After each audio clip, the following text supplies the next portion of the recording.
Draft ball. Mike's hot. In 3, 2, 1. Hello, everyone. Welcome back. We are going to be having Blue Vex versus Peak Ruby. Blue Vex is a new team into this league, and they're going up Peak Ruby. I believe they are one-year veterans themselves, so fairly new teams in style esports. But I'm VerdantChaos, and I'm joined by Abbatrombone. Say hi, Abba. Hello, guys, gals, and non-binary pals. I'm excited for this matchup here coming into the season. What were we on? 14, 15 now? 15. 15. Oh my gosh, we've been doing this for a while. And we're already hitting up with some bands that I love. I'm not a big fan of the Kaisa band, as a Kaisa main myself, but Zeri, Cry about it. Zyra here, down. I love not seeing that in my games. Very oppressive. Okay, for the most part, I think I see one very conventional ban with Malphite. Malphite has been just very, very good in the top lane meta. Are we in 13.8 yet? Did it push to that? I believe we we're 13.7. are. We're at 13.7 now that I see. So Malphite hasn't got even any of his W nerfs yet, but that wasn't even going to be touching a lot. But we have MSI coming up, so they aren't going to be making massive changes. They're just going to be doing a little bit of stat changes here there. But Leona is going to be the first pick, kind of suggesting a engage, or like a possible front to back or dive from Blue Vex. Yeah, Leona's pretty good. That level 3 all-in that you can get gets pretty tanky, good lockdown for sure. An early support pick does mean they're not going to be able to flex it for some sort of utility, and they can counter pick the support matchup, which is very important to the laning phase for the bot side of the game here. Sivir, good counter engage here, as her E can stop some of these big flashy spells coming out from Leona or any of these other champions to help her try and stay safe. Also, the movement speed, pretty nice. Both teams, Vern, look like they have a pretty clear go button right now. Okay, so right now, Leona does not get to do anything. Nope. In this bot lane, yeah. Because A, Black Shield, B, Sivir Spell Shield.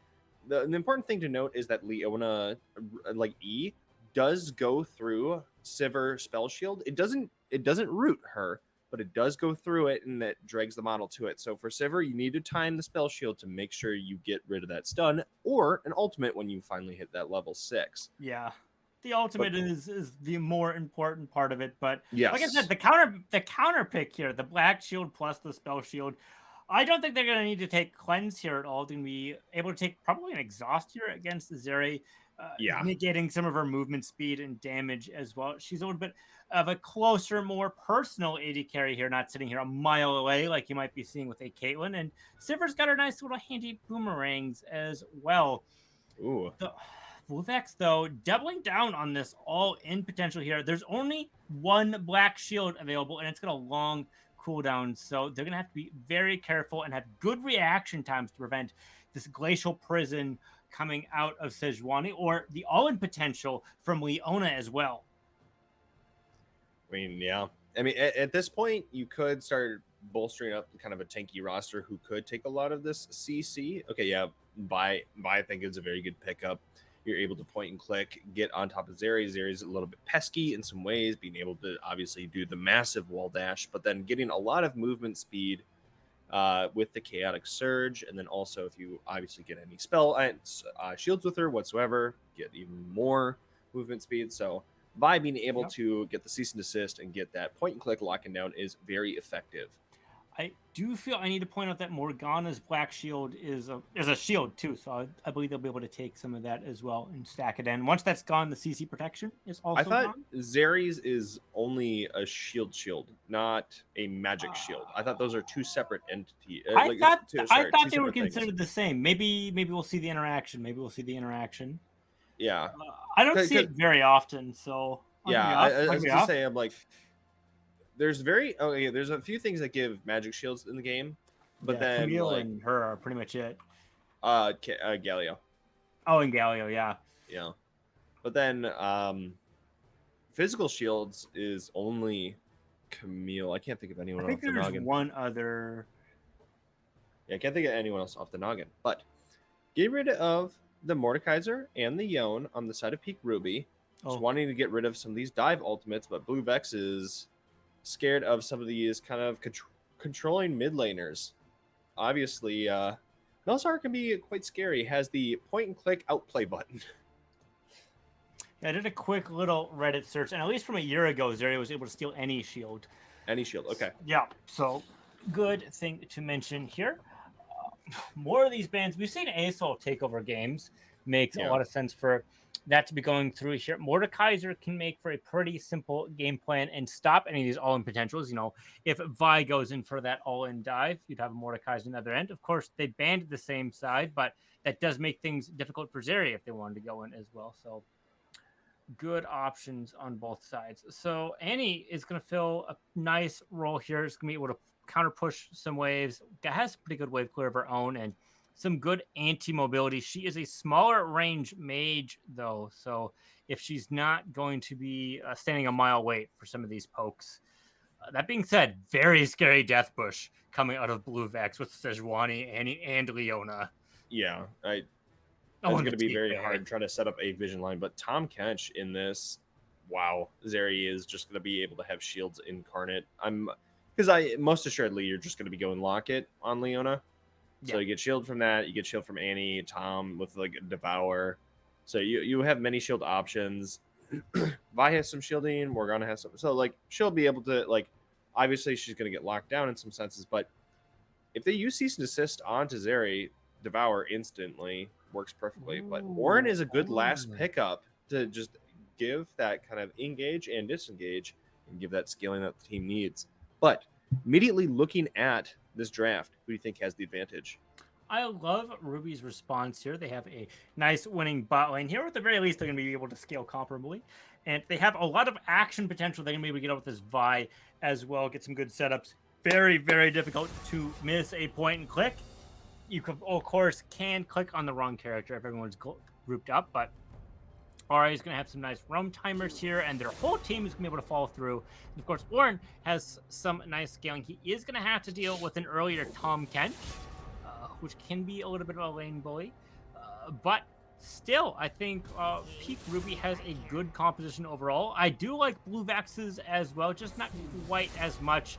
It is pretty vision or just being ahead reliant, which it might have some issues into the bot lane and potentially into the mid lane, depending on how it plays out.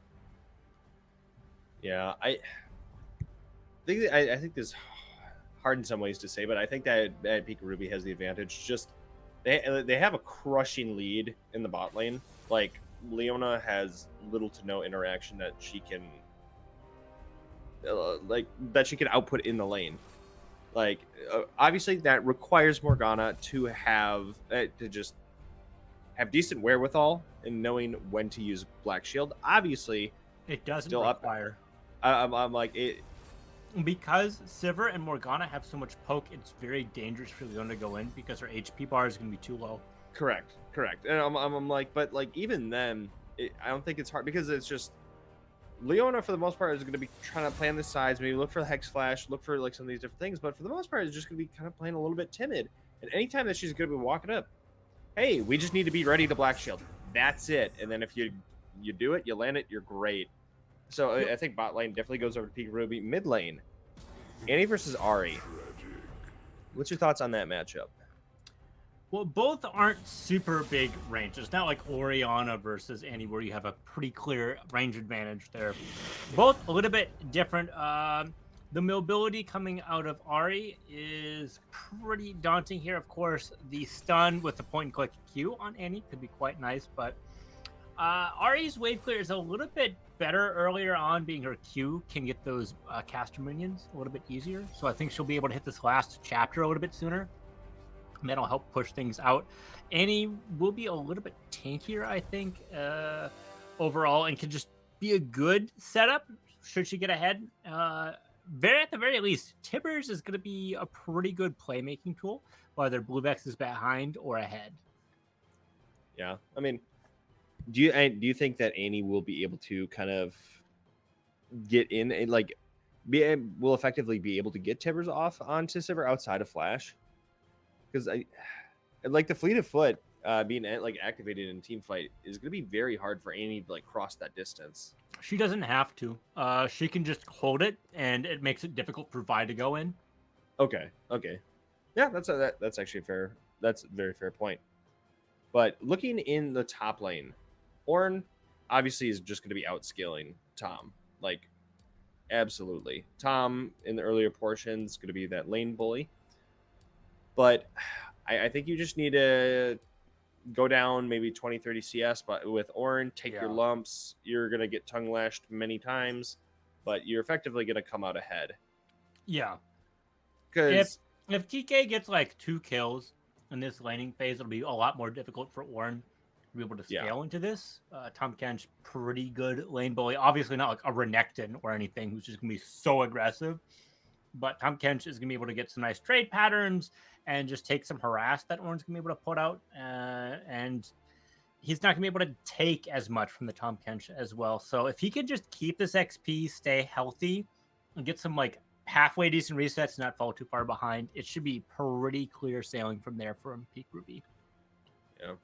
I think the biggest unknown for this game is what rune set is Vi going to be going for. Is she going to be going the more classically seen now these days, the Conquer, going for like Conquer Keystone over like Aftershock or Hail Blades? Because obviously Hail Blades wants to play for that super aggro early, which you kind of can output onto Sejuani in kind of the earlier portions. You're able to, like, Sejuani will be able to probably get away from like an invade, but won't really be able to necessarily kill Vi. I think the answer here is Conqueror. 2 reasons. Yeah. If you go Halo Blades, your goal is to either kill Zeri or Annie. And for reasons we've already highlighted, it can be a little bit difficult for her. Of course, you can say, hey, Black Shield me. I'm going in. And just like you trade jungler for like Zeri or Annie, whoever's ahead, whoever's the big threat here. The other option, though, with Conqueror is there's a Tom Kent, Sejuani, and Leona. These fights aren't going to be over immediately, and you're going to get some pretty decent value out of that, especially if you have something like a Black Cleaver as well to help shred through them, get those extra stats, the extra healing, and all that. I think it'd be pretty valuable there. I have to agree. I'm like you could do Aftershock just to like really get in there, but I think it's just overextension, and Devour still exists at the end of the day. So I think you want to get through multiple rotations of spells. But all right, we are going to be kind of closing out with the spectator delay shortly. Don't go anywhere. Grab a friend, grab some popcorn, grab a drink, grab whomever you want to share this game with. And we're going to be back after the spectator delay is done. Don't go anywhere. We're going to just roll commercial shortly.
Hello, everyone. We are back with game one. We're going to be having Blue Vex on the blue side and Peak Ruby on the red side. Very apropos to the color scheme, but we are going to be going with a traditional 5-point.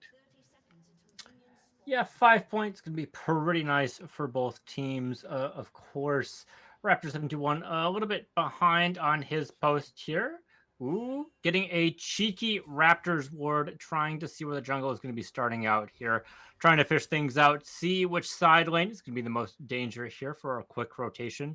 A lot of full clear, so I don't expect necessarily buff Gromp into something or a 4 clear at all into some sort of a gank. Already getting some trades. So right now, do we see any interesting keystones or summoners that summoner spells that we really want to address? Peak Shepherd did end up going Conqueror here onto Vi as well. Nothing too out of the ordinary here. Maybe you were thinking summon area or something onto this mid Annie here, but it's just going to be electrocute. Big burst damage out of both sides, just trying to nuke each other right away. That's kind of what both of those laners want to be doing in these matchups, so it makes sense in my book. I think one of the more interesting ones is you have that's a hard one to pronounce.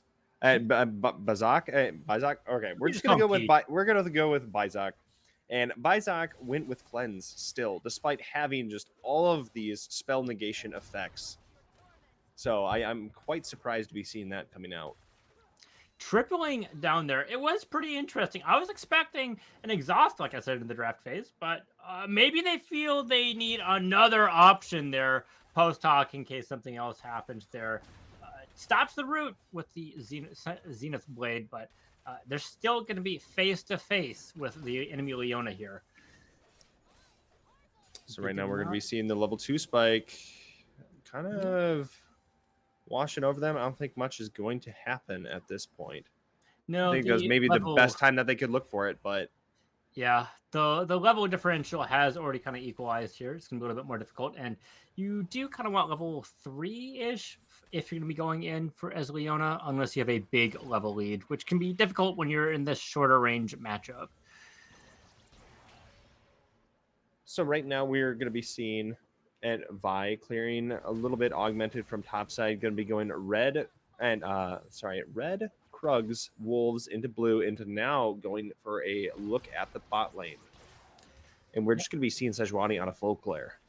Full clear, splitting onto the opposite end of the map. Not going to be able to gank things just because of how far up a Raptor 721 has been able to push here. But if this gank doesn't turn out very well for Peak Shepherd here at all, they're just going to be able to rotate over to a Scuttle Crab here as well, and then go back to their camp. They still do have Raptors open, so only a 4 clear here. They're going to be a little bit behind on their jungle evolution. Yeah, not just jungle evolution, just golden experience in general. Because right now you have a level 4 Sejuani that's going to be looking at mid lane. Ari is in trouble. You do have a low mana Achilles. Yeah, being low mana into the mid lane, that's a lot of your peels or setup, so you're not going to be able to get any ganks there. Ooh, just missing on the Dark Binding there. Peak getting poked back.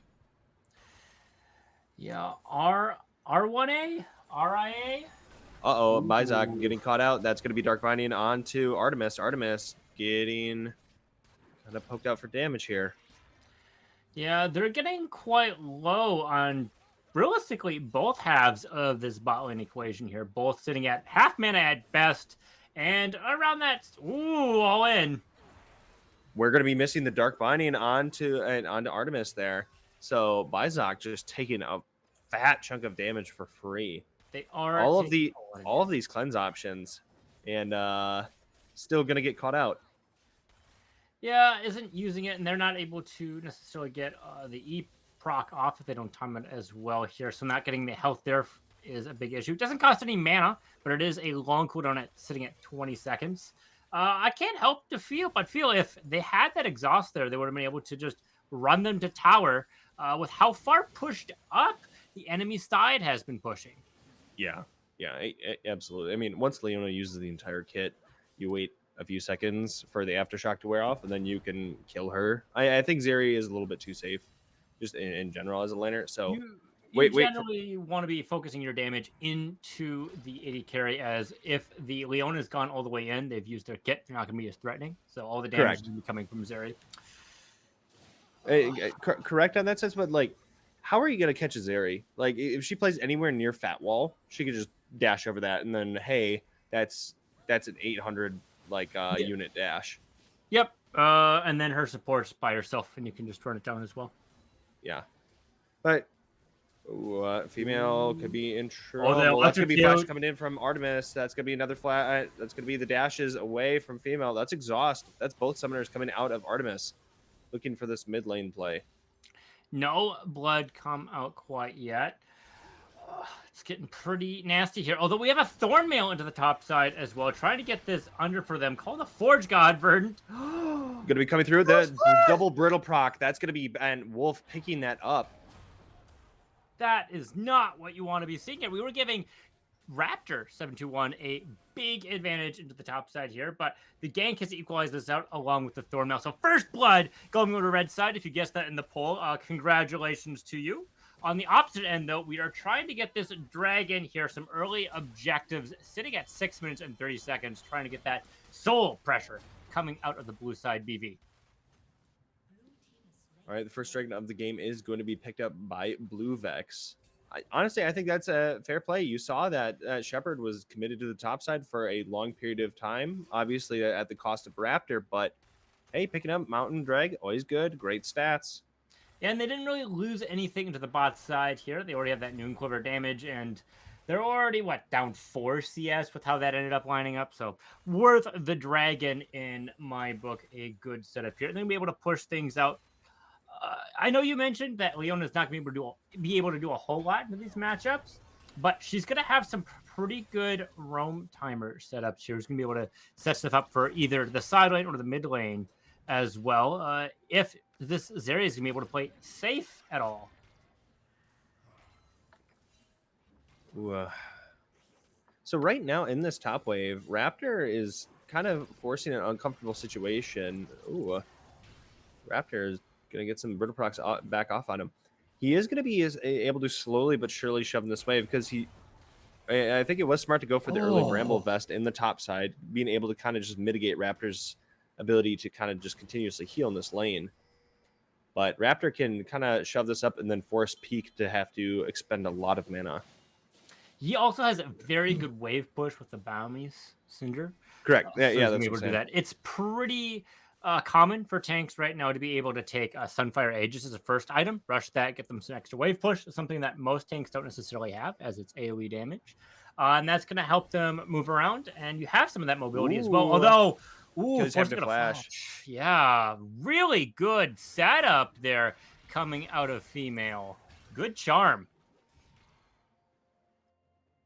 Right now, like being able to just living Forge, just being very effective, just getting the Aegis in the top side. So now at this point, Raptor will not be able to effectively deal damage, and these brittle procs are going to be brutal. Now it's going to be called the Forge God using the top side, but will Peak be able to get Achilles in the mid lane? Is that enough? He will be burning alive. This is a suppressed Ornn. Oh yeah, Wolf is just going to be getting the pick up there now. Rhea and Bizak are in trouble. Glacial Prison not going to be catching them. That is a nice Black Shield coming through. That's going to be a wasted gank and Fleet of Foot used. Yeah, this is looking so good for Ruby. We mentioned if Raptor was able to get 2 kills into the top side, that was going to be really good for them and make things very difficult for Peak Wolf. But we're seeing the flip here with 2 kills there. And I did mention that these later levels, the setup coming out of female could be quite nice. Safer pushes, safer roams. We're seeing a gold lead from the CS and the single kill there as well. So very good news for Ruby, especially being they're a very good scaling team as well. Yeah, I mean, Ornn at this point, obviously, he's still the same level as his counterpart of Raptor, but he's setting himself up to be in a really good position to get to some of these higher levels to give out these ornaments. And he's up CS too, despite being shoved in.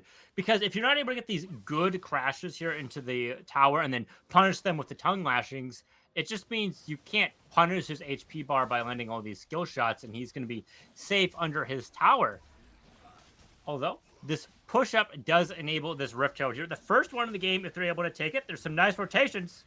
Oh, that's going to be a nice route coming in from Leona. She's going to get cut out. Will they? Shepard will be stealing that Rift, but now Shepard is in trouble. Will they be able to get out? Cease and desist coming through, getting the knockups, but Achilles is going to be getting the pickup onto him. Now Artemis quite low themselves. Will they be able to get the damage through? And Female able to use these dashes. Will they be able to get Socrates? That's going to be a double kill onto Peak Wolf. Wolf is just on a killing spree. Will this be Achilles going down as well? Peak Female getting that pickup now. Going to be chasing down Raptor and out of here. But that's going to be 3 members on Blue Vexstein, and they're going to be giving up this Herald. That's a nice steal by Shepard. The tank assassin Ornn coming in here. 4 kills already. 11 minutes into this game. This is very exciting. And they're able to get the steal as well. So that's going to be more gold for them as well. We're sitting at a 3K gold lead already. And the laning phase isn't even over. 4K is a pretty substantial lead. And we're going to see, at least 2 plates worth of gold here. So another like 300 approximately coming just out of the Rift Herald, which is going to be the lead that they need. It's very difficult to throw. That's going to be flashback used by Artemis. That's going to be the Glacial Prison coming through. Ooh, that charm barely missing. The mobility, really good. Not able to get the charm there. But as I was saying, once you cross this like 4,000 gold lead, it becomes a lot harder to throw. You can still do it, of course, but this is forcing a nice dragon fight here. Smites are up, even with the Rift Herald play there. A lot of ultimates are up. That's going to be Artemis in trouble. They're going to be going down immediately. As you kind of talked in the pre-draft, you cannot walk into these bushes blind. And now Rhea in trouble. And Bizak trying to go through, call the Forge God, getting some knockups. That's going to be stopwatch coming through from her. It won't be enough. That's going to be Tocano getting the kill. Now we have Peak Wolf on the front line trying to hold it down. He's getting knocked up. And Peak Female getting on a... Ooh, Tocano getting the massive shutdown there. 700 gold. Let's go. They are back on to the board here. It's not over yet. Female will be getting that. He won't be getting the next kill. That'll be devoured. Keeping his teammate alive. It's going to be a massive shutdown going over to Annie. Achilles getting that pickup. Now Bizak all by themselves. Yeah, an important thing to note there is Ornn had the ability to build Jack Show the entire time. Had all those kills. Didn't even build it with the Living Forge. Yeah, that would have been very different. He was able to do that. Yeah. The fight lasted out pretty long. It was get some extra stats, of course, and the actual passive, it's passive with that item as well. Magical footwear already unlocked onto this champion. Although with so many people dying here, no one's taken the dragon yet. Smite can come out any moment. Going back to the red team as well. Now, with all this action happening, they're going to get some more gold out of this as well. They didn't get the mid tower, but they got it down to 1 single plate as well. I don't think they're going to get it. But that is some excellent road timers for Female once that's unlocked. Yeah. I mean, right now, you had a 4K gold lead, and you just handed the game. Like, obviously, it's not over until the Fat Lady sings, but you just kind of handed the game at like the tempo right back on over to them. Obviously, you still got the drag afterwards, but you gave them massive shutdowns to these carry champions. Tocano got the 700 gold shutdown on the Peak Wolf, and Achilles got the big shutdown on Female. So that was 1,300 gold given directly to the carries. Rhea feeling confident in themselves. Yeah, feeling confident indeed. Now, it was pretty close between the 280 carries, but oh my god, Rhea just gonna get absolutely blown up right now. That's gonna be Female locked down into oblivion. Now this is gonna be Shepard in trouble as well. Won't be able to get away. That's gonna be the Smite pickup in the mid lane. Hey, this lead is getting smaller and smaller by the moment. All these are coming out of the mid lane, but hey, that's 3 people dead. Holy cow, 8-8. It was not looking that dragon fight has really transformed how this game went. Several things could have changed there, like the Jack Show, also the vision as well. Shepard has been kind of getting caught out a little bit as well, and they've been a pretty important go button Kind and of? setup for their team. I'm not. I'm not. Kind I'm of a caught out, caster. I think, is just caught out. I was trying to be polite. Okay. I think I think that's a little bit copio. I'm like, he just True and Blue been caught out. I'm sorry. True and blue Vex. Yes, yes, There we go. Some peak jokes coming out of VerdantChaos absolutely. here. This is some top tier stuff, but right now, female trying to go after the Zeri having the fat wall dash, being able to get that 800 unit dash, getting away Hey, for free. if they predicted it, the charm would have landed, and that would have been canceled. Yeah. That's going to be a forced flash out of Wolf. That's going to be a nice devour used by Raptor. Yeah, very good devour there. A long cooldown coming out of Flash as well. They have their TP up if they get too low to be able to go around here as well. This mid tower is also getting shoved for some priority, trying to get these roams unlocked. Females being able to push in the bot lane as she's pretty safe with her mobility. And then it's super safe for Bizok in the mid lane as well. That's going to be Cease and Desist coming through. That's going to be Socrates getting picked up by Shepard. Just going to be going for the full commit. But you have Tocano. Tocano has a lot of gold on them. Does have the Zeal, has the Kraken, so they're going to be able to get in and get out. But that's going to be Tibbers used on Bizok, unable to get the pickup. Now that's going to be a massive Dark Binding used on Tocano. But Rhea in trouble, going to get blown up, giving another kill again to Tocano. Top side. Oh, Raptor, you're in trouble, buddy. But this is not going to be enough mana. He doesn't have the flash. He can't get that kill. He just stood there for a couple seconds, too. He was like, what do I do now? Yeah, super low in mana. He's going to have to come back. TP is also down there. First tower into the bot lane here while that was going on. Female was able to get it there. Mid tower still hasn't quite fallen as well. But, you know, with all of this going through here, the lead has slowly stayed the same at 18 minutes, or I should say 7 minutes and 22 seconds. Yeah, I mean, and I think an important thing to note here is, like pregame, we talked about we need to see just a calm, cool, collected Morgana. We have now like I think we have given like 2-3 kills in a row over to Tocano from just Rhea alone.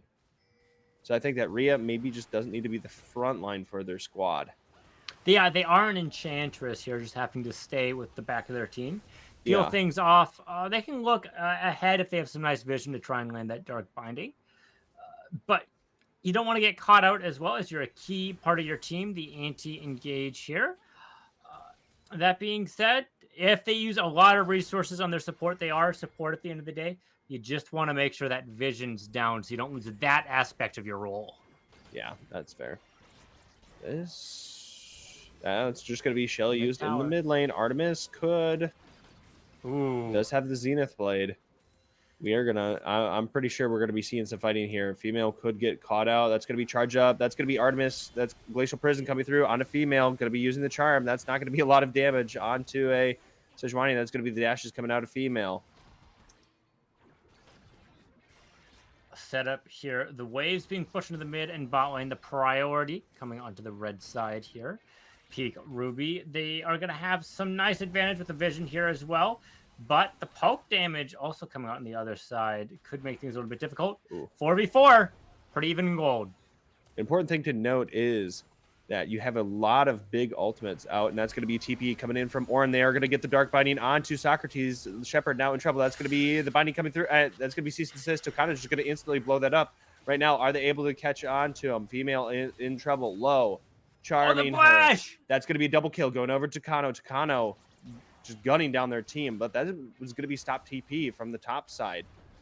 Yeah, the lightning crash there was. Will they be able to get Artemis? This is going to be a good exhaust, saving her life. She will be dashing to it. That's going to be Achilles getting the pickup onto Rhea. Bizok all by themselves will be getting the speed up from the Rift Herald and Rift Scuddler. A decisive victory coming out of Blue Vex here, trying to start this drag. It might be a little difficult for them, but with all that setup there, they were able to get some nice gold here. They're only down 900 gold, roughly, 1,000 gold, roughly, which is good news for them. A lot of this is onto their AD carry, so if Kano goes down, that will make things a little bit more difficult for their team. Yeah, I mean, at current rate, it's just been a lot of just fed kills over to Takano. So like Yeah. Takano like does like has had to even do minimal Well, sorry, minimal and spacing at that, and has just now just and, farmed. and Peak Wolf didn't get their TP off because they stand still, so Raptor can just knock you up if they have a good reaction Yeah. time. But an important thing to note is we now have the unspoken parasite onto Ornn in the top side.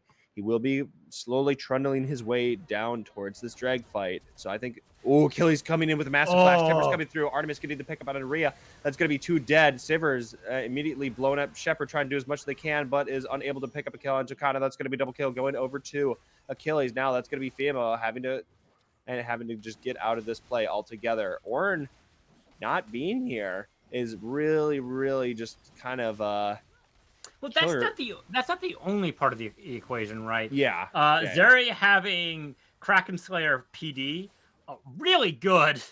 When Bizak does not have his second item, the Navori Quick Blades, as well to really pump out that damage in return. They have to really rely on female for their damage right now, and they need more of a front line as Shepard's been dying, so Peak Wolf not being there, like you mentioned, also. Oh, that's going to be a big important. knockout that will be Takano just getting away. Yeah.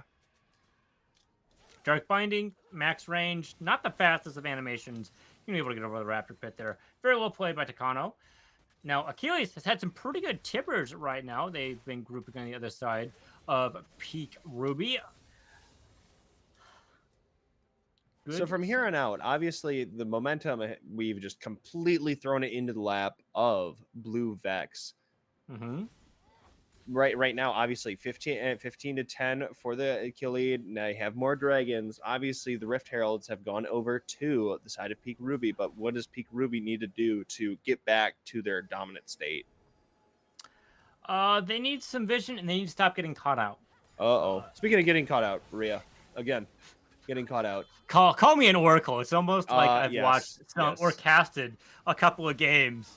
Been there, done that, and with Peak being down and no vision being set up, it's going to be a little bit difficult for them to challenge this Baron. Now, they can try and go in here if they want, but they will be sacrificing their life. We've already seen 1 steal. Yeah, and that's not the case. That's not the case. Very good news coming out of BV Blue Vex. They're going to get some nice recalls, some extra return, and a good response coming out of Ruby here as they're pushing their mid and side lanes, trying to get these waves out. So that's going to take longer to push stuff out, make sure there's a less value coming out of this Baron buff. Of course, they're still going to get the global gold, but mitigating any tower damage or tower losses is also going to be pretty important for Ruby's game plan here, should they want to just wait things out and get some of these ornaments onto some key champions here, like Female and Bizak. Yeah, which one would you give out here? Do you go for like the Leandry's Torment, or do you want to go for the Wormfall and Sacrifice? Female's been able to get a lot with their kit, so I think they're gonna be able to get it, especially because they have their second item right now. We don't see that quite out of Bizak, of course. No, they only have 400 gold on hand right now, so it's gonna be. Actually, they should be able to do the combination cost there, so they could do that as well. It's all about how they want to play these fights out. Female getting some of these bigger picks might be what they need just to try and get some of these bigger carries down. Of course, a top side probably getting a loss. I don't think Female is going to be able to defend this tower. Yeah, no. I 100% agree that this is going to be going down. You will now have Ornn in the mid lane fight, so I think the landscape of this fight is going to be dramatically different. Yeah, a good wave clear, though, with Bizak and Rhea as well. Artemis getting caught out. That's going to be called the Forge God coming through. That's going to be the Glacial Prison missed. That's going to be Tucano. Going to be kind of locked down, but instantly getting blown up. Now this is going to be a massive... Rhea getting that massive shutdown. 850. But now it's Wolf all by themselves having to flash away. That's going to be some charms onto Rat. They're throwing a lot of their damage into the tank. That's going to be Ord getting the shutdown at least onto Leona, but is in the midst of everything, is just getting absolutely brutalized here. No! That's going to be Bizak going to be going down as well. That's a full ace. That was a full team No, the commitment. spell shield That's misses. that's gonna be tongue lash. You missed the spell shield. No, it's a full ace of the enemy team as Baron buff. Blue Vex is gonna be able to take so much here as they only lost 2 people, 2 crucial people here. Tanoko, obviously being pretty important with being 8-2 in their AD carry, but mid lane has been equalized out. Yeah. Oh. I Yeah, I mean, I think it's a nightmare scenario for Rhea to have gotten that big shutdown. Because sure, you get like you get an extra item, but I don't know if that's where you want your gold at this point. They have been very, very vulnerable throughout this entire game. They've been pretty vulnerable. Of course, it's just more important that I was out in the team fight so that they're not getting gold and XP. Obviously, you would want it on female or Bizak here. Yeah. But you're gonna take it, right? It's kill secure. Oh yeah, 100%, not 100%. chaos. Yeah. Of course. But right now, Blue doing just a very admirable job. Obviously, I had that rocky start, but now their CC is coming to a head and is coming out strong. Rhea walking up at this.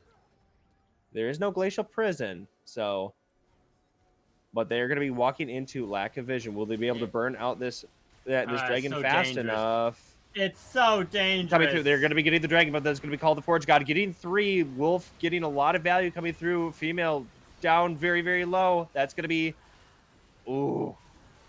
Tokano's in trouble. Yeah, no, it's not going to matter. That's just too much of a lead given back over. Peak Wolf unable to get there. And now that's going to be 4 members on the side of Blue Vex, just going to be ripping apart this orange slowly but surely. And that's going to be yet again another ace. Yeah, they did get the shutdown off of Achilles at least. Being an optimist here, as always, VerdantChaos. Peak Ruby here is going to be quite vexed losing this team fight. They've been aced how many times now? Getting caught out. They're just not able to get that challenge here. They just need to get some gold, get some XP, get these ornaments out. We don't see the second ornament out yet on any of these champions. Yeah, like they need this to scale. It's one of the big reasons why we were saying they could win this game, and we're just not seeing them utilize it to their needs. I'm like we're seeing just multiple things throughout the side of Peak Ruby. Like we saw an Ari go from, I believe it was like 5-1 or 5-2 now to a 5-5. To a 5-5 stat line. Okay, female is going to be getting the Leandra Ace tournament here, so that's going to be good for them. It's not even female here. It was like 8-1, and then it became like 8-5, and then 8-8, and then now it's 27-13. They have not changed since the laning phase. Yeah. Like to clarify, I don't think like this is on like female altogether. Oh, that's going to be a nice charm onto Achilles. That's going to be stopwatch coming through. That's going to be an airborne proc coming in from Raptor. Call the Forge God coming through. That's going to be used to knock him up. Female going to be barely surviving in this play. That's going to be Achilles finally picked up here. Rhea going to be going down again. Now they're going to be throwing in a lot of this damage to Raptor. Will he be able to get away? That's not going to be able to get away. That's going to be Bizak getting his first kill of the game. Artemis now going to be trying to turn the tides here. That's going to be Shepard getting quite low. Tokano going to be going in after Wolf. That will be Bizak getting the kill on Artemis. Now Tokano is going to be taken down. That's a massive shutdown. Whoa. And hey, they got an ace over onto Ruby. Really, really pulling this fight together.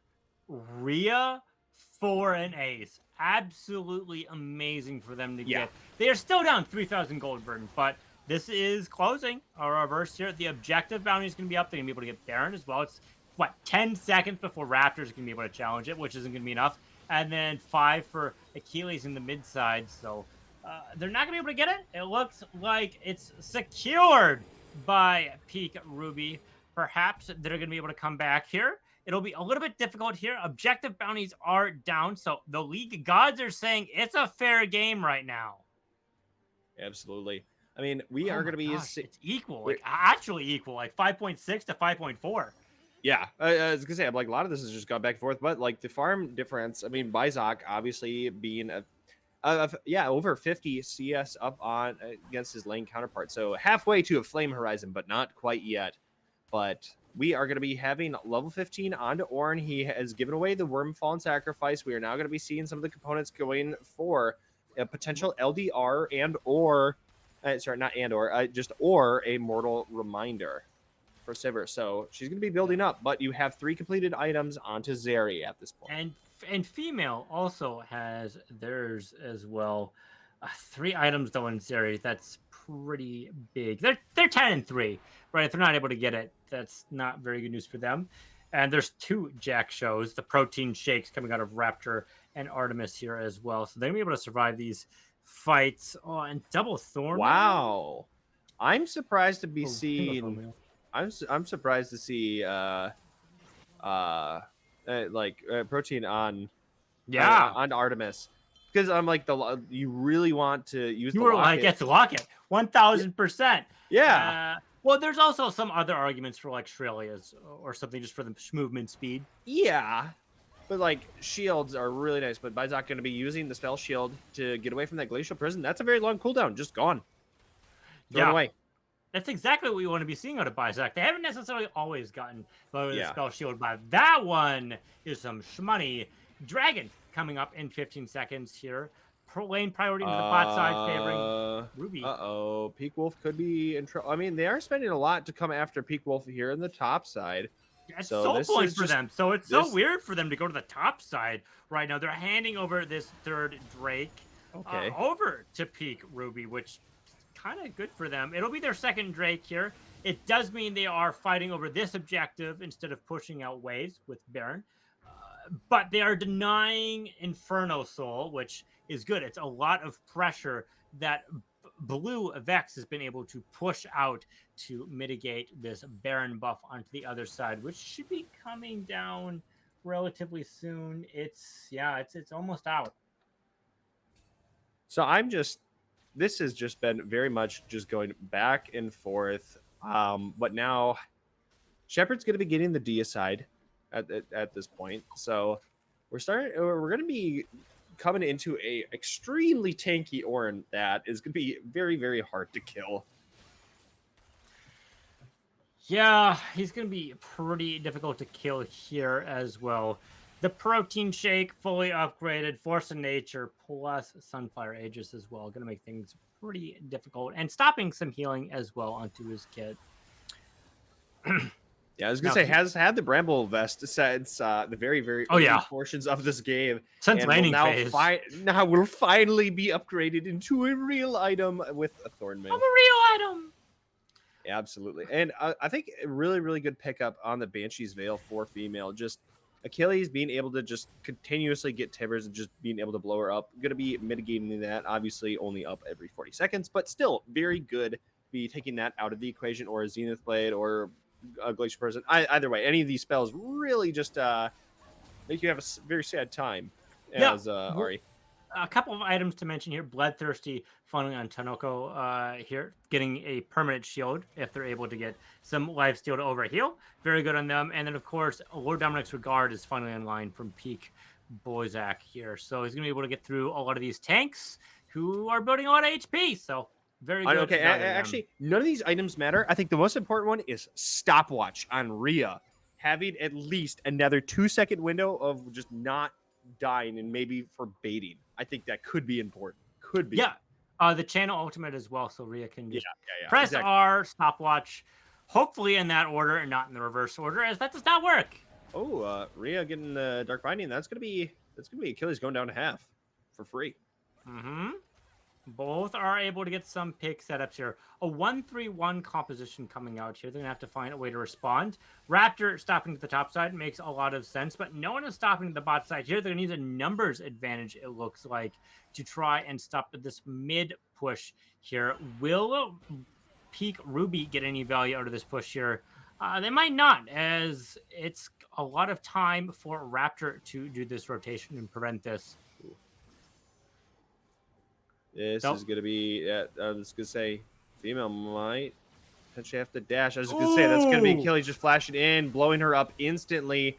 That's going to be Shepard coming in from the sideline. That's going to be a devoured Achilles. Going to be popping out and using the stopwatch. Will it be enough to save him? Can they rotate through enough spells? They Oh! cannot. Now it's going to be Shepard and Raptor going up against each other. But Tibbers is mad. You have killed my owner. But we're going to be seeing the Deicide coming in a little bit too strong. They aren't able to stop the knockup. Raptor could be in trouble. That's going to be the Glacial Prison coming through. It's just these two beefy tanks. Will Bizak be able to thoroughly disengage them? Yes, they will. That's going to be Fleet of Foot used. And the flash on the returning side here. Yeah, Some Artemis big is here. boy cooldowns as well. Fimo did end up getting caught out. So both mid laners are currently down as well. Shepard also has the upgraded ornament now as well.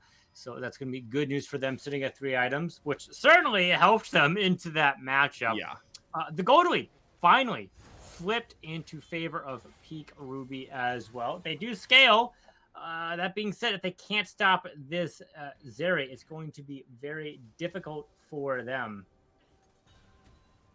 So right now, I think a very interesting thing is you had Tokano and Peak Wolf just sitting, kind of mirroring each other in the top side of the map. I think that you definitely want Tokano with the rest of your fight, and I think that you just want to throw a Raptor at him. Like, you just need him to take up space. I think you just need Tokano to team that's too much damage. Oh. Speaking of, that's going to be Rhea going down immediately. Now, Call the Forge God coming through. That's going to be multiple knockups. That's going to be people going down here. That's Tokano still alive, down to half health. He's going to be trying to dash away. Tokano's still going through, but now that's going to be 4 people to go down on the side of Vex. And Ruby is just going to be ripping them apart. Tokano's the only survivor, and this is going to be a free Baron.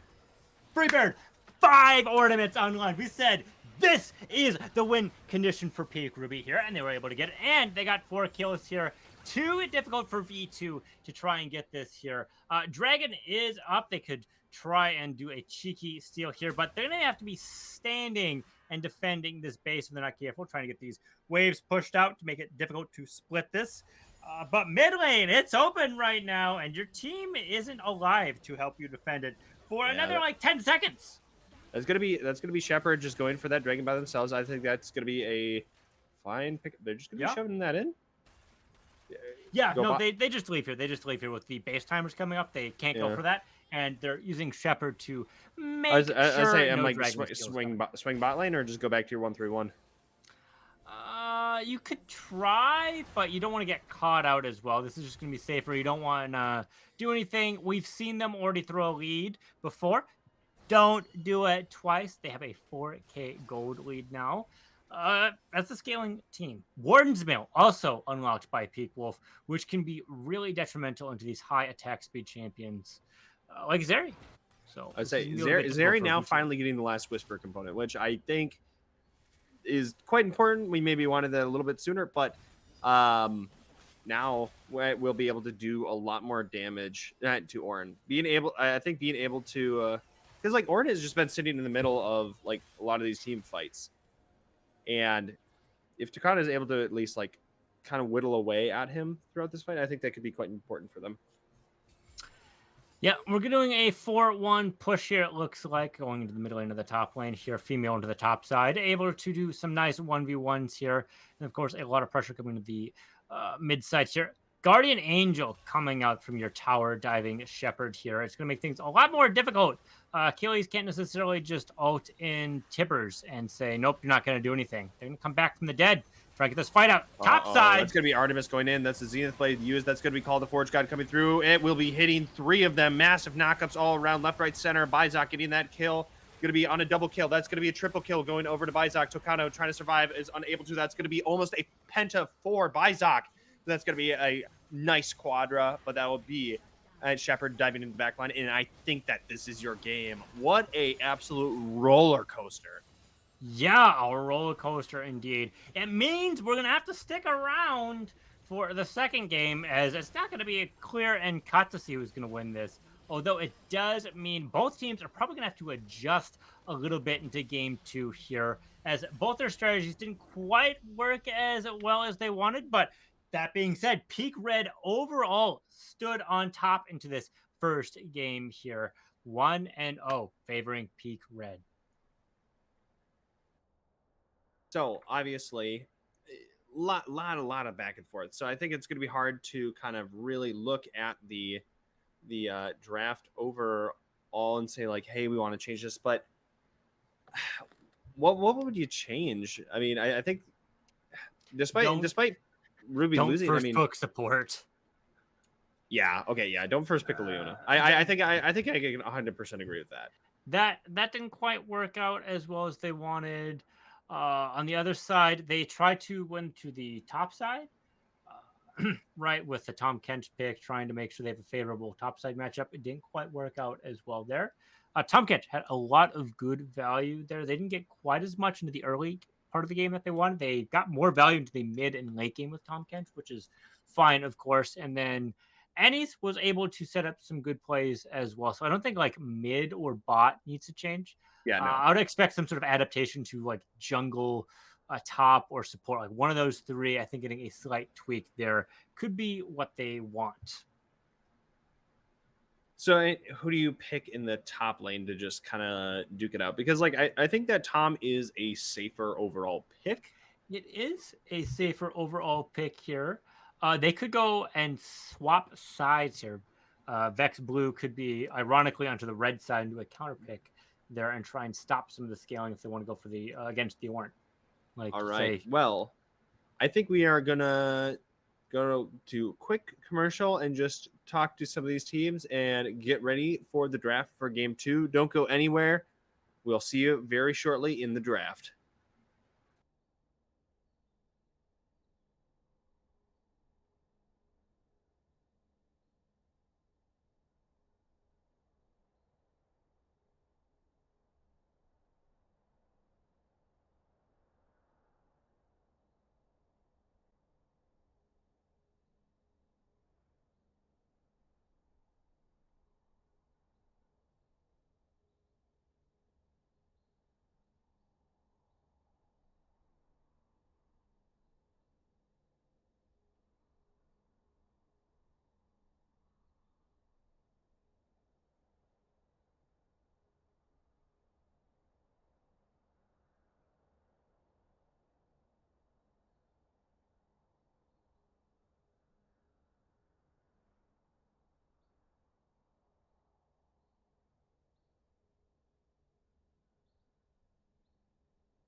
Hello, everyone. We are back with the draft for game 2. We are going to be swapping sides here. Peak Ruby now on the blue and Blue Vex on the red. So really going to be going for opposites here for game 2. So they definitely swap sides as you aforementioned in kind of the post-game analysis. What now that you obviously have changed up some of these picks for Blue Vex, do you take out Ornn? Like, do you ban Ornn here, or do you? Vex doesn't need to. You can say have your Ornn. We'll just wait, and I have a Camille or Fiora or something like that against it could be quite potent as well, or like Gwen, something that can just kind of skip through. They could, of course, ban and say, hey, we don't want to give you so much scaling. We're not necessarily going to be able to close this game out as fast as we would like. We're not grandmasters or anything here. We're not bad, but we're not, that at that echelon of play. It's a little bit harder to do stuff. But we're looking at relatively similar bans as to last time with the Rammus and Kaisa bans coming out of the gate. And Zaya. Or Zeri. Zyra, yeah. Zyra. There we go. My brain's having a little fart there. It's okay. Words are hard. They just are. Yeah. Okay, Zeri, they're going to be respecting Tokano's Zeri and going to be getting rid of that. They're going to be changing out from the Vex ban over to the Zeri. But Blue Vex is going to be banning their own namesake here, potentially. Leaving open that Malphite. Yeah, Malphite's pretty good right now. A very clear go button. I don't think either mid laner plays Yasuo, but Combination Nation could come online if they want to go that route. Is the Vex ban going to go through? It does go through. Okay. So Peak Ruby has to do the first pick here. You could do Malphite Orianna ball delivery service. It is a favorite Combination Nation that you have. Yeah, it has been very good for 11 years of League of Legends, and it still doesn't not put out a bunch of damage in CC. Like, that locks everyone down for guaranteed.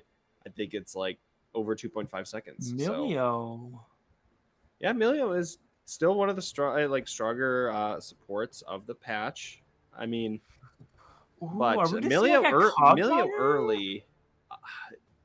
I kind of disagree with Milio early. I don't know. That's one of the things I said. Right? Don't first pick support. Yeah. I mean, we've seen that happen way more often. Like we've been really highlighting like the Thresh first picks, but you get a lot of versatility out of Thresh, right? But I was gonna say Thresh is a different animal. Yeah, it's a completely different animal here. For anyone who's been tuning into the past, we don't want to be contradicting ourselves. A YouTube special or Twitch special here. The cleanse could be quite nice versus the Leona, but engage is the typical way you end up fighting this champion as well. And whenever we've been in scenarios like this, it hasn't been good news for whatever team ends up picking this champion as well. We're going to have to see what they pair with it. Maybe there's going to be an absolute bonkers response here. Both supports are down, so we might see a mid lane pickup here coming out of Peak Ruby as well. They're going to be able to do the counter matchup into Victor. Victor's pretty safe and scales pretty well. Maybe we'll see like an Annie pickup here as well, or maybe we'll try and outspace the Victor as well, or we're just going to try and kill him. Murder also on the table with LeBlanc. Ta-da! The surprise secret option of just murder. So. I don't take damage from dead targets. We're not talking about Karthus. Anyone else? I don't take or Kagura. Sion? Yeah, Sion. He's undead. Doesn't count. Okay, fair enough. That's fair. But what ADC do you pair? Do you just go with the Sivir again? Because you could go with Sivir. Jinx, also a pretty good option. Right. Part of it was like, ooh, do we get to see a Kog'Maw? Yeah, I think Kog'Maw has definitely been seen a lot more play with as of late. But Jinx right now, I think close to bar none one of the best ADCs. So I'm not surprised to be seeing that just picked up. Plus Jinx Milio with just the increased range with fish bones and the Milio range increase. Ooh, that's kind of disgusting in some ways. But Ezreal. Okay. I think there's going to be a very, very different side of Blue Vex, not wanting to go just oops all CC. We're going to be going with a lot of poke with the Victor and Ezreal pickup. Yeah, it's a good option here. A lot of lockdown with the Gravity Cage as well into the Xenon Blade, and Leona's going to have her whole kit. And then don't forget about all Ezreal skill shots that you're going to be able to line up as well. Ooh. Get some damage in through there. It's really good to see all this come together. Of course, we're going to need some tanks onto both sides. Leona is a tank, but you probably want at least one more pickup here. Warren isn't going to be one of them, though. We're not going to do the counter matchup strat that we saw here, or the Malphite that you've been highlighting from game 1 into game 2 here as why you might want that on your team, as it is currently banned. Yeah, I would say Ruby 100% has to get ban it here, because you have Jinx and Milio. Jinx and Milio are quite sad when it comes to Malphite Ultimate, so I'm not surprised to be seeing that that ban by them. I think an important potential ban would be, I don't know obviously what they all play, but Set could be a scary one for Pika Ruby, considering that's also an unstoppable ultimate that just gets to jump straight to your back line, considering if you try to have that tank on the front line. But we shall see what they get rid of here. Urgot? No Urgot? Huh.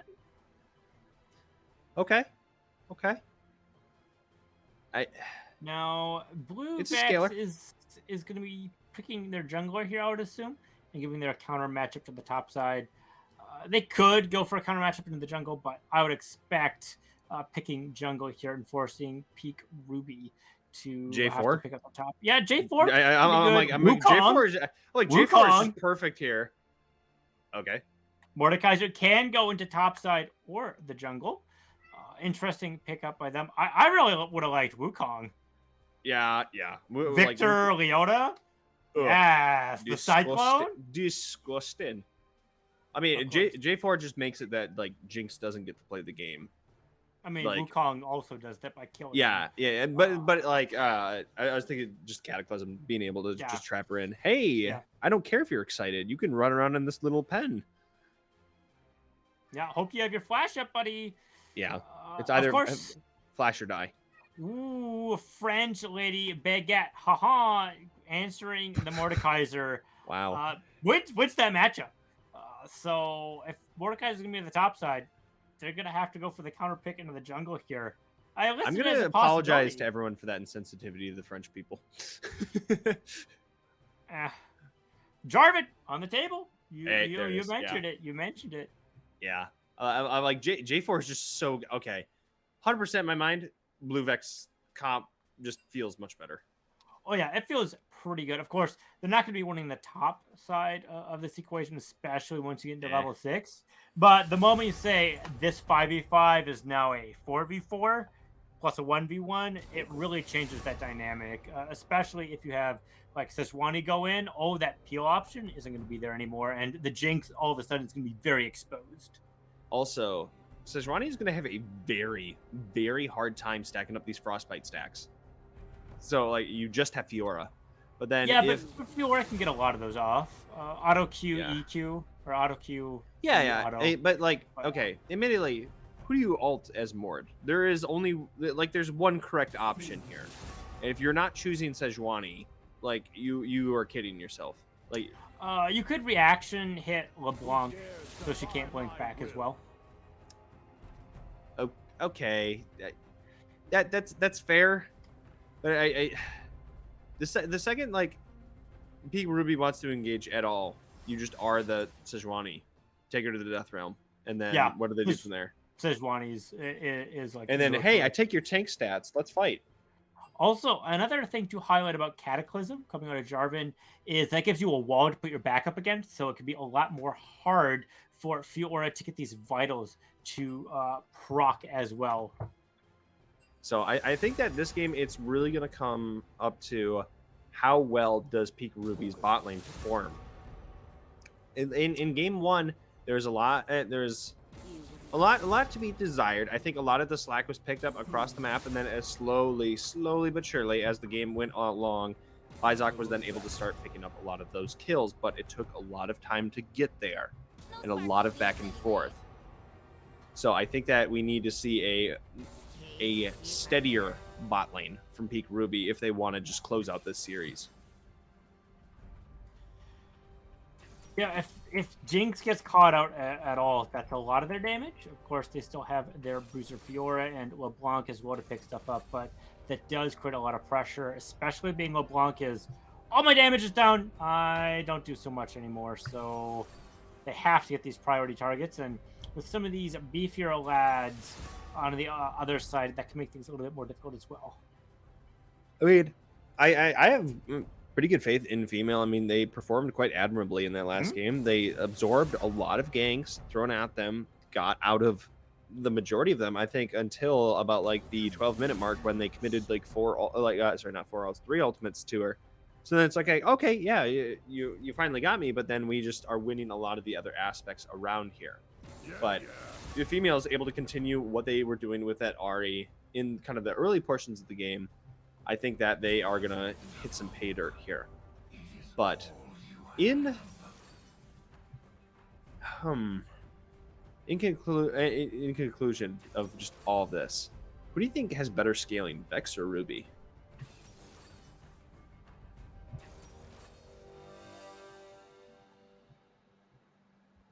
Hello? I muted myself. Oh, okay. No, I'm Holy. like, you all good? Yeah, I'm all good in the hood here. I would say that Vex has slightly better scaling here. Victor versus LeBlanc favors Victor. Jinx versus Ezreal does favor Jinx, but it's not like a super large gap. And then you have a Juggernaut as well with Mordekaiser as well. Who's going to do a little bit more? But of course, the true damage coming with Fiora does make it a little bit more close. So they're pretty comparable to each other. When these power spikes do hit is more important. Ezreal's going to hit a sooner power spike than Jinx in my book. I think Jinx's second item power spike though might be a little bit stronger than Ezreal's. Okay. How about Milio and Leona? Like, what scales that? Because like I feel like Milio is just a earlier game enchanter. It definitely still has value in the late game. Like compared to like a counterpart Leona, sorry, not Leona, Lulu. Like Lulu definitely goes really hard in the paint in the late game. So in my book, as an enchanter, your scaling is stapled onto your team. If your team does not live, it doesn't matter. I do not. If my team does not live, I do not live. Okay. Yeah, I do not live. It does not matter. On the flip side, if your team isn't doing well as Leona, you are still a tank. You can still absorb damage, and even if your team's behind, soak stuff up and try and get them a kill and get some stuns there and get some pretty guaranteed value out of that as well. Of course, if it's like blown out of proportion, like 10k, well, sure, it doesn't really matter at this point, right? The scaling conversation's over. Yeah. Once you're ahead, though, Milio is going to be able to enable this Jinx a lot more than just like the one kill setup that you might get as Leona. Of course, that one kill might be pretty important, but it's not going to be necessarily as reliable as Jinx. Do your thing. Break them to death. Go! Fair enough. Well, we are going to be waiting out this spectator delay. Don't go anywhere. We're going to be pushing it over to commercial very shortly, but we will see you back on the Rift for the potential ending of this best of 3.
Everything looks good on my end.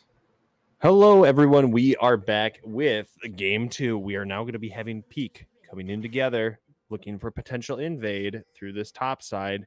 They could get spotted out very, very early here, coming off of that bluff. Yeah. Yeah.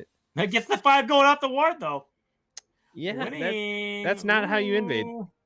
And off that. Ooh. Doing the defensive ward into the red side as well. Clinton's Gaming coming out of both of bot laners here, interestingly enough. And then, of course, we're going to see some more scaling out of Shady Llama here with First Strike. So big summoners or big keystones to look out to see how much value they get. We're going to be having a swap out. Last game, Achilles was the mid laner for for the Blue Vex. And sorry, who was the jungler last time? What was their name?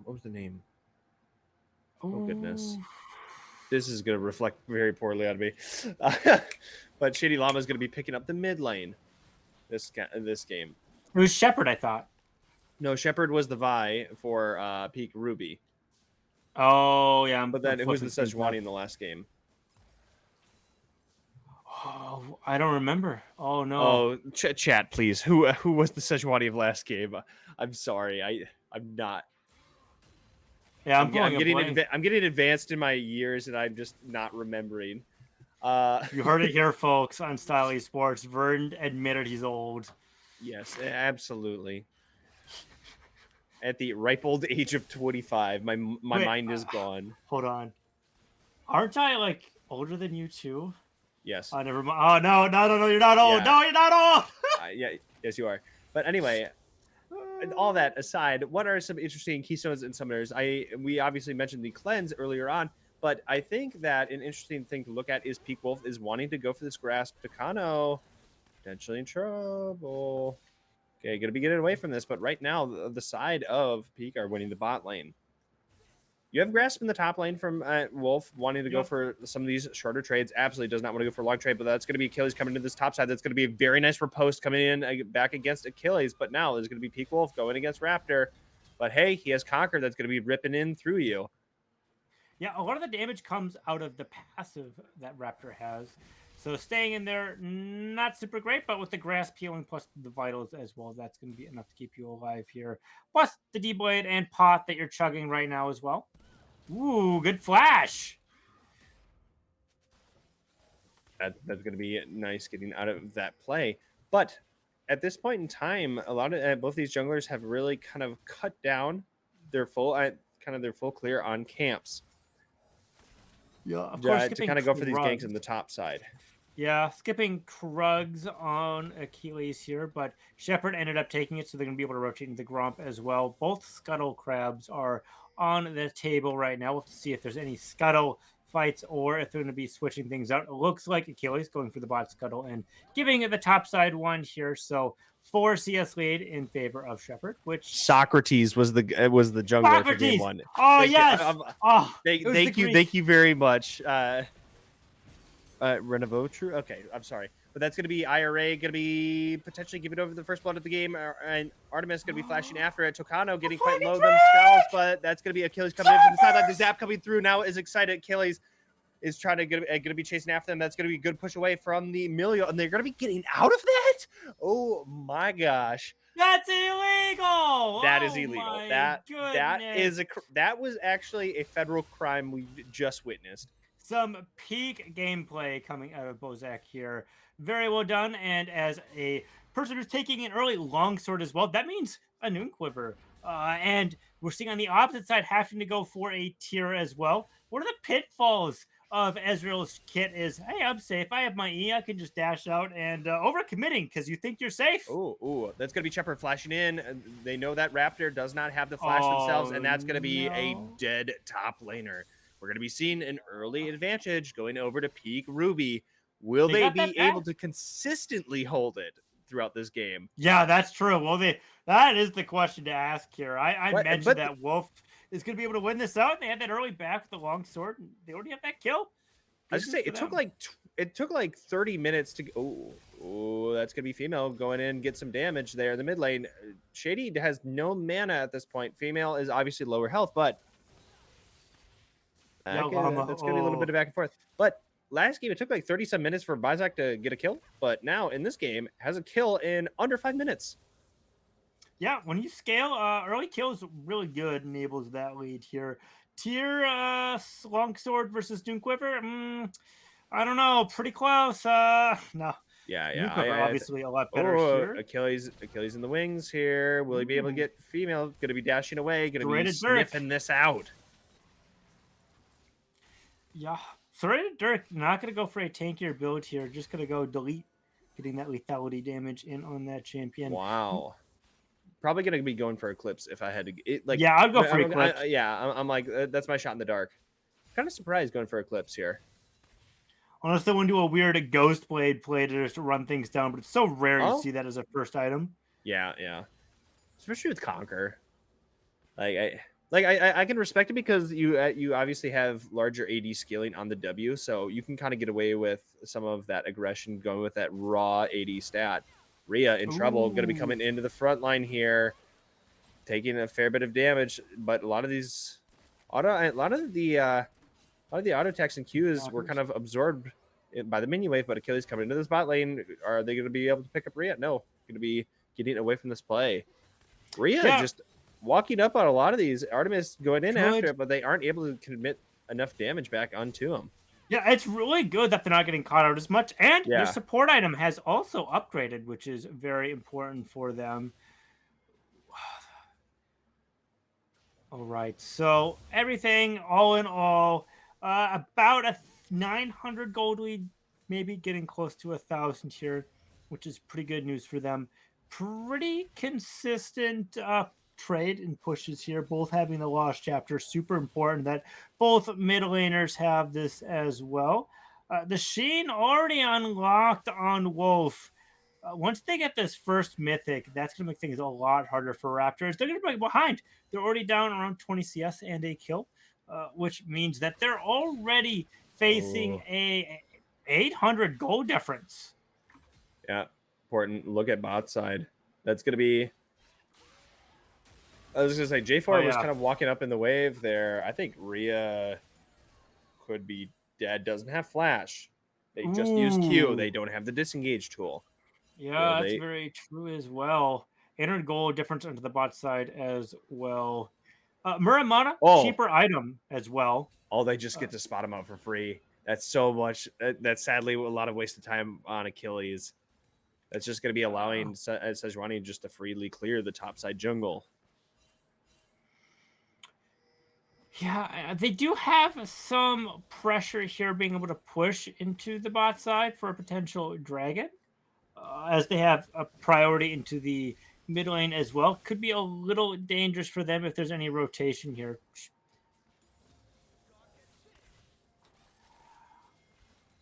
No objectives have been taken. None taken so far. Playing things nice and patiently. They're going for this dragon, but Achilles is getting caught out. Achilles gonna get killed by female, but now Llama has the ultimate committed, but the dragon's still gonna be attacking there. Will that... Okay, that won't be going through, but Bizak trying to get some damage out onto Artemis is going to get it exhausted. Not enough damage is going to be coming through. That Zap coming through. Super Mega Death Rocket going to be picking up the kill. Now is excited. Tokado is going to be going down. Bizak just being able to get that ultimate coming through. That splash AoE. This time we are going to be seeing a very dominant Bizak instead of a more subdued Sivir. Yeah, 30 CS lead, scaling, 3 kills. Pretty good formula to win. 4K ahead. 9 minutes and 30 seconds of this game. 500 gold lead created every minute is considered a stomp. Of course, we've seen this before, sitting here with 4 kills, 5 kills early on, and then they just kind of lose it over a silly dragon fight. Yes, yeah. I mean, just Cataclysm is not going to work there. I'm like, I think this time they're going to be a little bit more cognizant and maybe spend the gold that we do have on our champions before we go into some of these. Topside getting caught out here as well. The return gank coming out of Shepard, very well done. The Cataclysm not working super well as Peak Wolf can dash through it. So these ultimates are going to be down, but the Glacial Prison landing up and getting a kill for Shepard as well. Potential plates in return because of the second death from Raptor. Very, very important. 2 plates right now. TP is up, is going to be forcing that out, forcing the TP advantage that they earlier had. Yeah, I mean, across the board, we are just seeing a CS, like a massive CS difference. Okay, notable exception is obviously in the support role, but I mean, it's a 5 CS difference in the mid lane, so not going to be that large. But we're going to be seeing 15. What? 15 difference, 4 to 20, but you also have to keep in mind of how those. Oh no, I'm saying in the mid lane. Oh, in the mid lane. Oh, I thought you were saying support. Yeah. No, support. I was just kind of memeing about, but you're going to be looking at a lot of these carry roles. We're going to be seeing an over 30 in the bot lane, 20 in the top lane. So we are going to be having a lot of these carry champions having a massive farm advantage. But yeah, they're going to be throwing a lot. 1,200 in the top side. Wow, that's massive at this point in the game. But going to be getting some of this plates. They are sadly going to be missing the second one by a slight margin. A smidge. Just getting some of these earlier plates is going to be important here as well. Ocean Drake still on the table. Last time it was 6 minutes and 30 seconds for that first dragon, and no dragon's been taken quite yet, but Shepard is going for this play right now with their support. And with the Gale Force here, it's going to be very difficult to catch the bot side out. They don't have Flash or Cleanse up, but they are respecting the counter push coming out of V2, which means Dragon's going to be secured by blue side.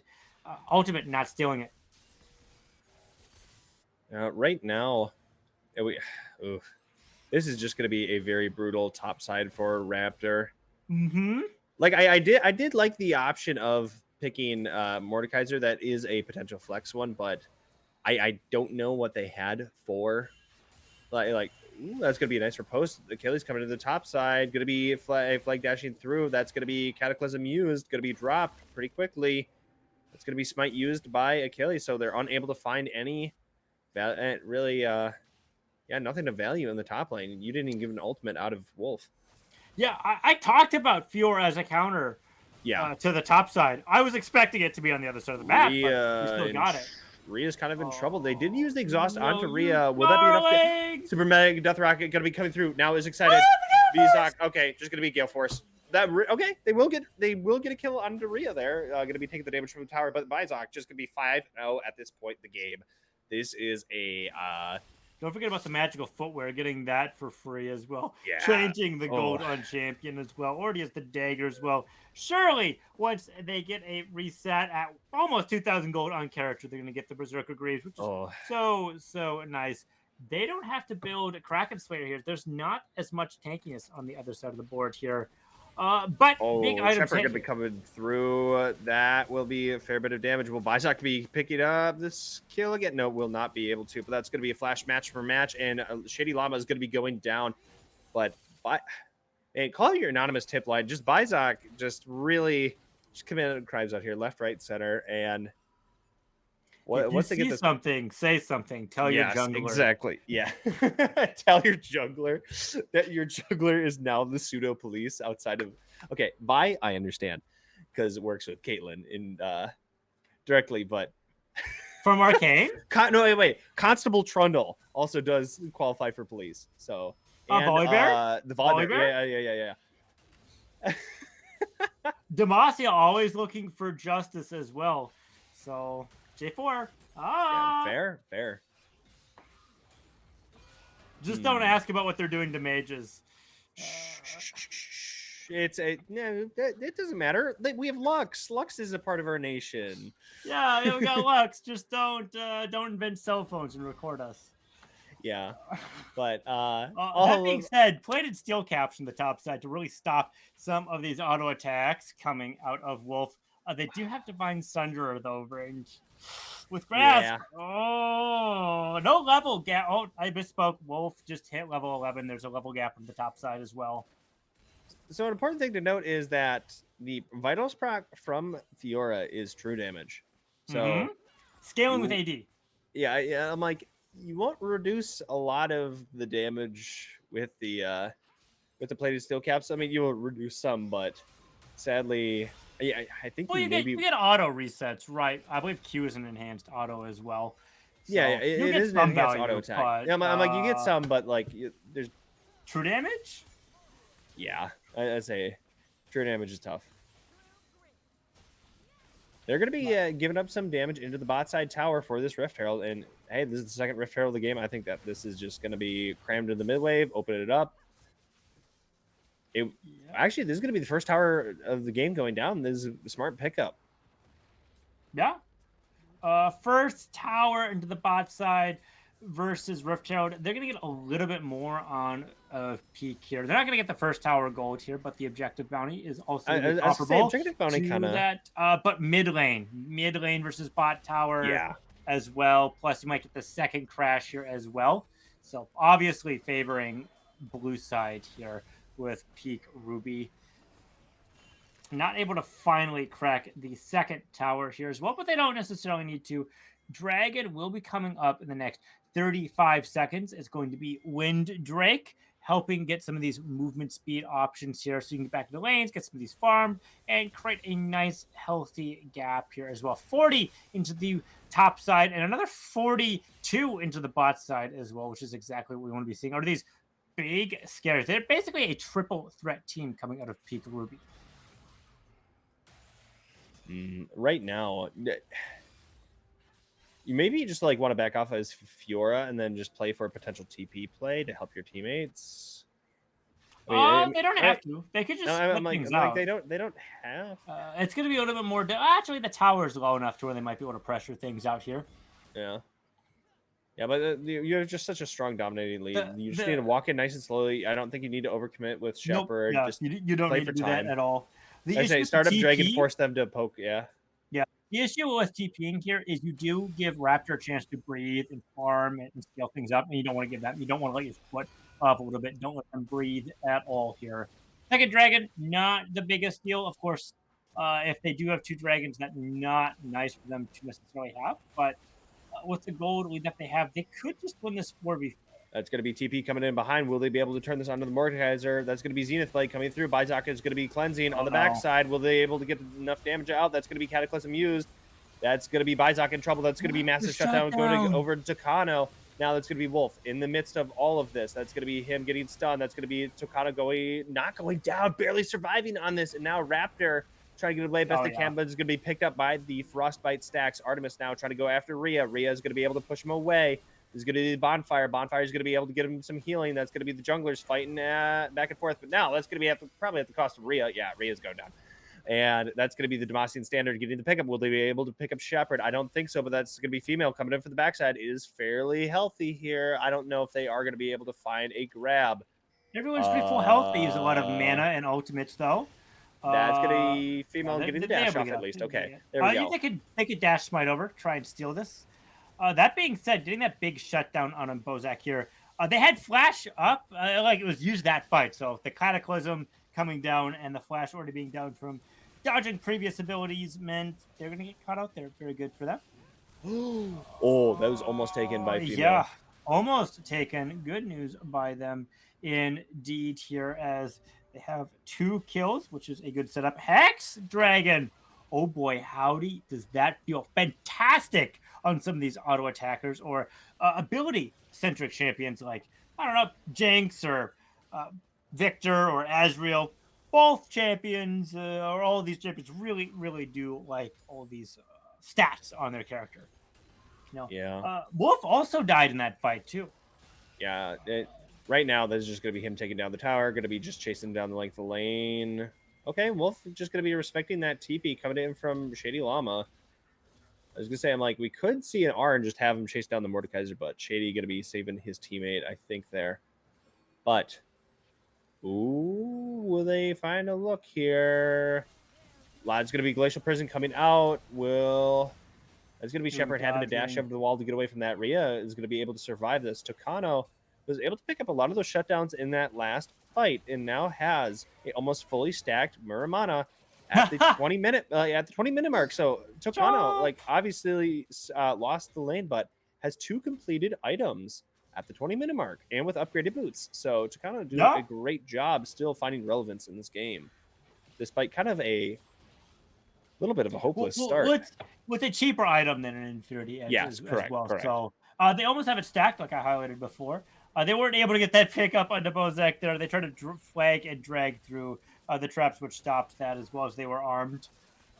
Baron probably not going to be coming up anytime soon, although this mid top side push is going to be pretty important. Dragon being down, just getting the vision and priority for both sides pretty important. It's going to be a little bit easier to push things out for Peak Ruby as the towers are down. No towers, I believe. Oh no, one tower. The bot tower has been claimed by Blue Vex.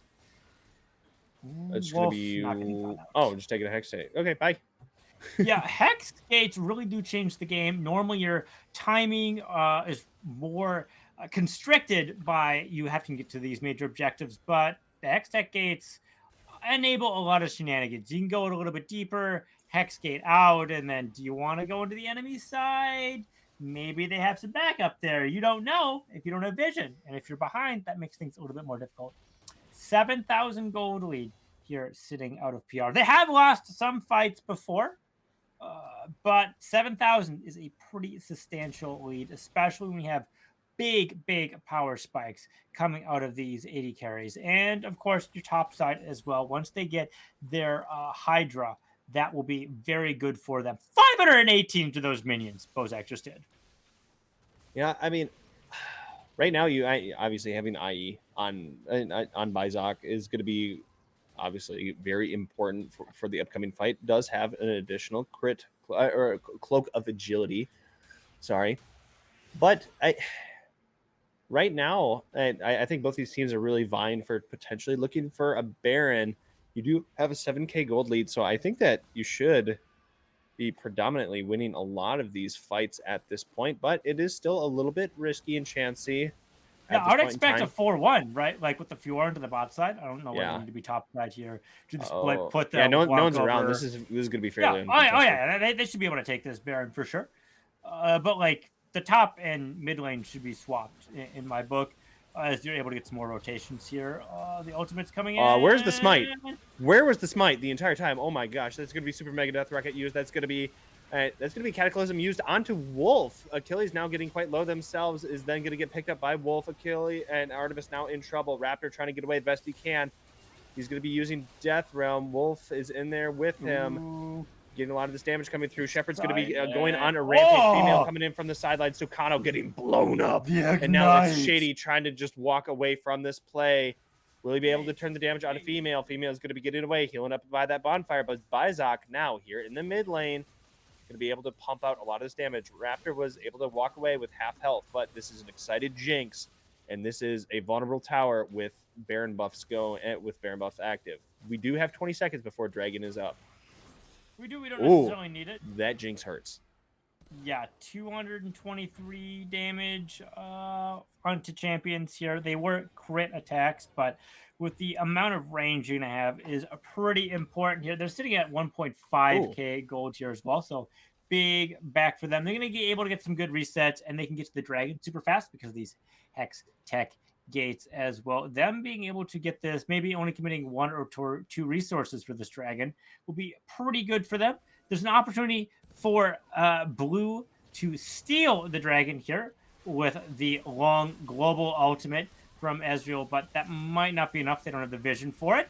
It looks like they didn't. It was pretty close. I'm like, you know what? I'll give him a nod. He at least was a little bit there, but I think a very smart jungling by Achilles, recognizing that it's going to be suicide trying to go for the dragon steal, but I'm at least going to be taking the grab, going over the top side, giving the Demacian standard over to Kano, and then trying to get some damage on that top side tower, get this objective gold. But Female, not able to get the kill, but that's what.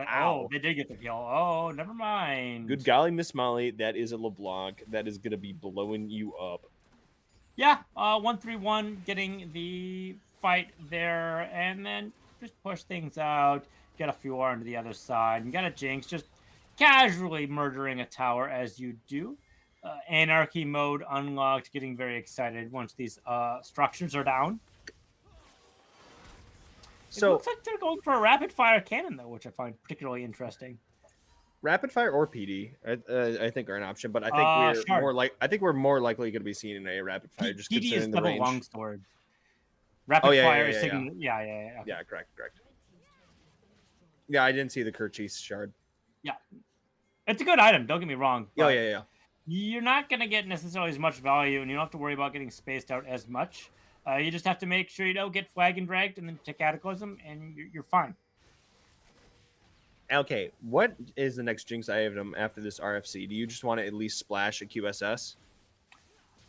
They already have cleanse, so I don't think you go for a Cleanse, QSS. cleanse doesn't get you out of Mortal. No, but if you're that far up, you've probably already been cataclysmed, and if you haven't, Okay, the front line's probably dead. that's Let's fair. be honest here. You also have Emilio. That's okay. Milio can't get you out of Mortal, but yeah. Yeah, but like that's another like form of cleanse for not specifically that. Yeah. So they're just having a hard time getting the Leona to stick onto you. So you just Peak far back. Peak actually really just enjoys their cleanse, or just like allowing their ADC to just allowing Bizok to just Cleanse gaming. accrue as much value as possible by just getting a lot of these cleanses going with just the Black Shield, the Breath of Life. Peak Wolf, it does have TP up here if they want to do something particularly cheeky here. 2 minutes before any objectives can be up. 2 minutes and 30 for Dragon 2 for Baron, which means Baron is down the buff. Oh, it missed! That's going to be missing female. Could be. Yep. It's LeBlanc. She's going to be getting right back. And we're gone. Bye. Psych! Yeah, broke Now- your ankles out here. No, you committed, 3 people to this happening? And Wolf just casually pushing to the top side. You have a couple people pushing to the mid side here. You have to respond to that as well. Ooh, Achilles kind of looking for that angle. Will they be finding it? Rhea in trouble. Going to be pushing away. Achilles can't follow that up fast enough. Now Wolf is just going to have to potentially see that many people are coming up there. Okay, is going to be sniffing this out. Achilles is not going to be continuing to follow this up. They can just kind of still slow push that mid lane, kind of let the bonfire heal him back up. But I think that's a very smart pickup on the Oblivion Orb for Shady Llama. Yeah, Oblivion Orb stopping some of this healing here. The healing fire coming out of Peak Ruby makes some sense as well. And of course, don't forget about Peak Wolf also getting a good amount of healing with their kit and with their items. Divine Sunder and Hydra gives you a lot of that value. Baron coming up in 45 seconds. Mid and top priority is going to be very important here, which means Achilles really needs to get some rotation here, or they need to get a pick onto a big important carry here as well. So right now, I think we're just going to be playing for the timer of Baron coming up. Yep. I think that's what they're just going to be playing for. Play things nice and slow, relaxed as well. Do you give up Baron and just go for a drag? Second Dragon? Sure, you can give Second Dragon to Vex if you want. Just take Baron. I'm saying for Vex. Do you even want to contest this because you were so much, like you were so far down? Do you at least get the objective bounty guaranteed from Second Dragon? How do you stop the Baron push at this stage in the game when you have top side like pushing in already? You have to respond to top side, potentially. It's so difficult when you're like 12k gold behind. You can't take any of these fights. Yeah, you have to maybe wait for the Baron shred to go through, and then once they take Baron, respond and like shove in and turn. Like that's your best option. Yeah, they're gonna be at least going for the dragon, gonna get some of this objective gold. But now Shepherd gonna be running down there as fast as they can. Shady Llama just gonna be pushing them away from this. Are they going to be able to pick it up before it's taken? And this is what makes things so difficult here. Wolf splitting to the top with Baron buff. They can just 1v1 Raptor here as well. And then on the other side, they can just do the dragon or push. Dragon's still alive. Okay, that's gonna be finally picked up by them. That's going to be at the cost of Artemis. That's going to be Glacial Person coming in from downtown. Achilles having to flash away. Shady Llama in trouble. Also going to be flashing away, getting into this Tribe Rush. And Shepherd going to be following up. That's going to be female coming over the wall, but Shepherd's going to be getting the pickup now. Achilles trying to flag drag out. Will he be able to get it fast enough? Shepherd now going to be getting some of these slows. Bizok getting the zap off. Will that be enough? Well, he will get the flag drag over. Will get over and through the wall. Will be surviving this play. But Wolf just going to be able to freely shove into this top wave. Did commit their ultimate earlier, but that's going to be up quite soon again. They are kind of lower on mana, but that's going to be a Hex Gate on out. Yeah, just rotating here to the mid side here as it's 5v3 because of that previous fight there as well, able to get stuff. Bozak is low in mana. They're not going to have as much for rockets, but Minigun is going to be all the damage they need for this inhibitor into the top and mid side. They are only at 2 dragons each, but they should be able to recall here and get back into this right away with the Hex Tech. Of course, the back being stopped here by V2, very smartly done by them. Some more gold trying to be captured here by Bizak. They're at 2,400, so just getting a little bit more gold here to potentially finish a Bloodthirster or some other crit item that they might be going for. Bloodthirster is pretty common as a 4th item, getting the extra shielding, the extra damage, No. healing. It's a Stormrazor, 100% no. I'm kidding. No one builds Stormrazor. But Not we're going to be anymore. having 3 completed items. We're going to be getting the Duskblade onto Ezreal. That's going to be providing some extra movement speed, ability haste, which are good stats for Ezreal, obviously. Duskblade, really good into squishier targets. Counterpoint, they are really far behind as well. I think it's a lot better once you have a lead. And when you're far behind us, you're just behind the enemy bot lane. They're down 3k gold roughly. 14 versus 11. 3k. Yeah, there's not too much you do. And so that's going to be a Bloodthirster also on that Jinx. So now Jinx 4 item, 30 minute. This is obviously in the early game had a 5-0 lead, is now just 6-1. So this is just going to be a very subdued game. Just going to be kind of slowly crushing the life out of Blue Vex. Going to be just picking up a lot of these objectives across the map. Have actually given up a fair amount of dragons, but has picked up a lot of these and Barons. That's going to be Death Realm used onto Shepherd immediately, but Raptor unable to find a lot of value. That's going to be them jumping into Wolf. Wolf is still caught in the Cataclysm, able to get away. Artemis is getting low. That's going to be getting a pickup there, and now that's going to be getting some of the resets. We have an excited Jinx. She's going to be rip-roaring through your team, and that's going to be a double kill going over to her, but that's going to be a near full ace, but Takano is the only survivor. But I think this is your dagger. It's a bird. It's a plane. It's an excited Jinx destroying your Nexus here. Getting a sweet 2-0 for Ruby, Peak Ruby versus Blue Vex. That first game, super close, this one. The adaptation coming out of Peak Ruby, very nicely done here. Boziak did very well for winning this game. All right, so kind of looking at this set as a whole, because I don't, it's not too much to like get into the nitty gritty of that last game. I think it was just the game spoke for itself. Mm-hmm. But who do you think was the MVP of the set, and then who do you think was the ace of the set? Bazak, MVP, did pretty well here. Of course, Jungle did pretty well on them as well. You give Bizak MVP? Yeah. Like, are you saying of game 2 or of the whole set? Of set. I'll give it of set. Okay. Game 2 obviously just secured it pretty much on their own. Obviously, their team was just kind of ahead as well, made their job super easy, and there's like other factors of people who did well, right? But game 1, they just played safe, were able to bait out some stuff, and we got to remember that their support wasn't always there to back them up with the Black Shield, and they were still able to get a lot of value out of their champion and Sivir into game 1.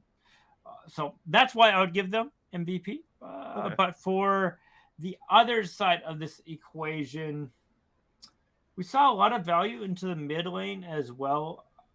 Yeah, or the other potential side would be top, but I don't think that would be quite where we want it here. So the mid laner, Achilles, I'd say Achilles being the mid lane in game 1 and then the jungler in game 2, I think in my mind is the uncontested ace. Yeah, I think they're ace as well. They got up some pretty good value in both games.